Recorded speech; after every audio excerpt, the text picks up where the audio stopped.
now going to introduce our guest speaker for the day, Gretchen Shoup. I met Gretchen when I was at Ameriprise, and we worked together. We were colleagues. She's been a client of mine in coaching, and she was a member of the exchange, I think, in my second exchange group. And Gretchen is going to talk with you today about her new adventure. Gretchen recently made the courageous leap from the comfort of corporate America and is now off on her own, launching her business in consulting around image, around clutter and organization, and around etiquette. So please join me in welcoming Gretchen Shoup as she shares her version of clearing clutter.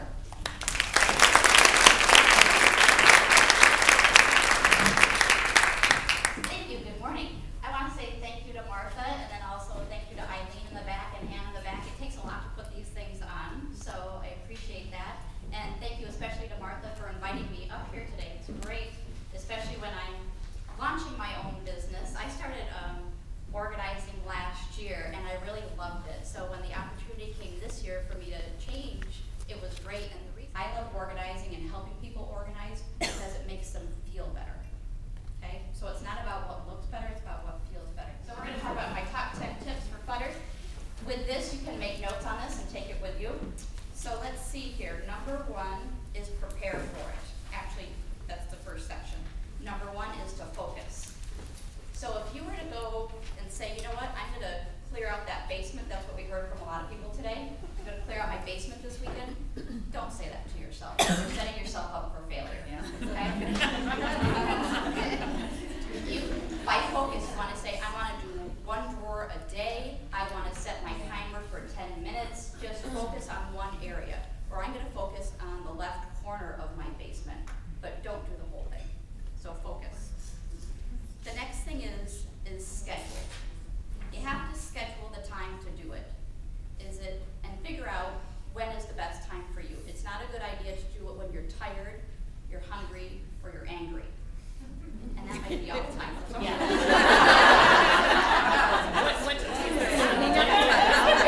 So wake up at 2 o'clock in the morning. You might be able to do it. Okay. And you might want to do it when the kids aren't around. Okay? And if you have husbands or partners, that's up to you if you want to have them around as well. But when you're starting to first organize or to clear the clutter, make sure it's when you're in a good sense of mind. Now the third thing is to gather the tools that you're going to need to be able to be successful. So some of the tools I like to gather and be prepared with are a timer. Because what can happen is we get organizing and then we just burn ourselves out because we get so involved with it. I like to do 10 minutes at a time, maybe 9 minutes at the most, but 10 minutes. The other thing is big trash bags. I usually have big black ones. My last client used them all. So big black trash bags, and I use the big black trash bags to put clothes in for when I'm going to take them to ARC or to Goodwill, and don't eat them. Plastic, not such a good thing all the time. So the other thing you can use are your bags from the grocery store. And then I like to have a pen available, okay? Because we're going to mark boxes and mark bags and categorize things. So by preparing, you're setting yourself up for success, because what could happen if you don't prepare ahead of time? Oh, I got to go find that marker. And it's like 30 minutes later, it's like, what was I doing?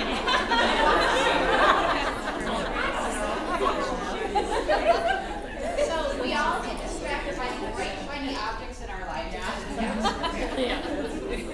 All right. Now in the middle section, so we're all prepared. Now we just need to start doing it. So the first thing is to set your timer. Okay? You figure out the time. I don't care if it's 10 minutes, 20 minutes, 30 minutes. Just set your timer so it can go off and remind you.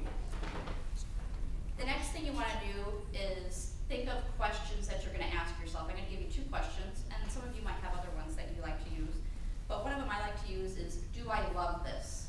So as I'm going through and I'm organizing and I'm looking at something, I have to ask myself, do I love this? And the second one is, do I need it? So if I don't love it, do I need it?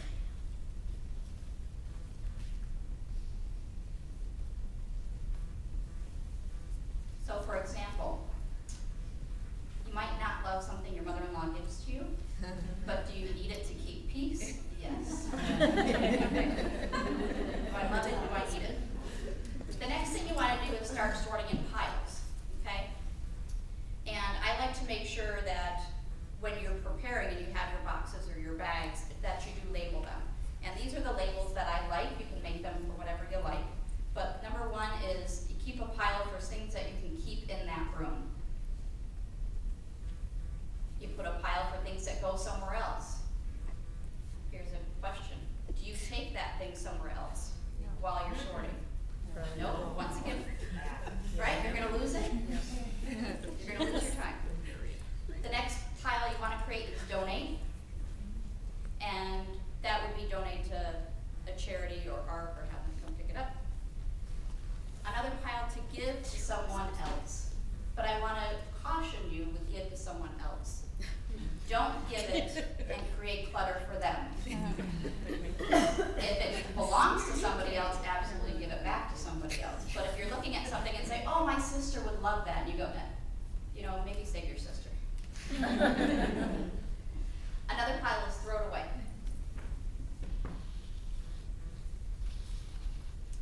I like to keep a keepsake pile, because there's things that you have in your life that you don't want to get rid of, but you probably really should, but you say, you know, I want to keep it as a keepsake. I have a keepsake pile. And then the final pile is, I don't know what to do with it. It doesn't fit in my other categories. And what happens is once you start going through all this and then you look at that I don't know what to do with it pile, you figure out what to do with it. And it's usually thrown away. Okay? Okay, so that's the sorting. Anybody else have a good sorting technique they like to use? Excellent. All right. Finally, once you've done all that and you've put things away, now you need to maintain it. Maintenance, I think, is one of the hardest things because just like anything, I equate it to weight loss, right? I lose 10 pounds, I feel so much better that I can now eat all those desserts. And then magically, the 10 pounds comes back on. Same thing with organization and clutter. If you don't look at it on a regular basis or you don't schedule it into your time on a regular basis, it's just going to get back to it again. So, under maintenance, the first thing is source. Where is the clutter coming from? A couple of years ago, I wanted to buy a bigger bookshelf. And I thought to myself, well, maybe I should stop buying books. And I did, and it's wonderful. I go to the library now. The next thing for maintenance is scheduling it. So depending on your situation, when are you going to schedule it? Do you need to do maintenance every day? It depends on where you're looking at maintaining. If it's your office desk, maybe at the end of every day you schedule a half hour to clean off your desk. Maybe if it's in your home, every night before the kids go to bed, you have toy pickup. Maybe if it's in your car, you say once a month, I'm cleaning this out. Okay? So make sure you schedule it. And finally, accountability. Involve your family. I wouldn't involve your family, maybe I wouldn't do it in the organizing stage, but maybe in the maintenance stage. Help teach them how to maintain that clutter. And then also, I like to have a clutter buddy. Okay? An objective third party is awesome when you're trying to look at things that we're emotionally attached to. And that's where a professional organizer can come into play. If you don't get help from me, you can get help from somewhere else. But there's a National Association of Professional Organizers. There's a huge Twin Cities chapter, and it's www.nacominnesota.com. And somebody can help you there too. All right, so those are my top 9 tips. We have one more tip, the last one, and it involves wine. Sometimes we need a little extra help in organizing.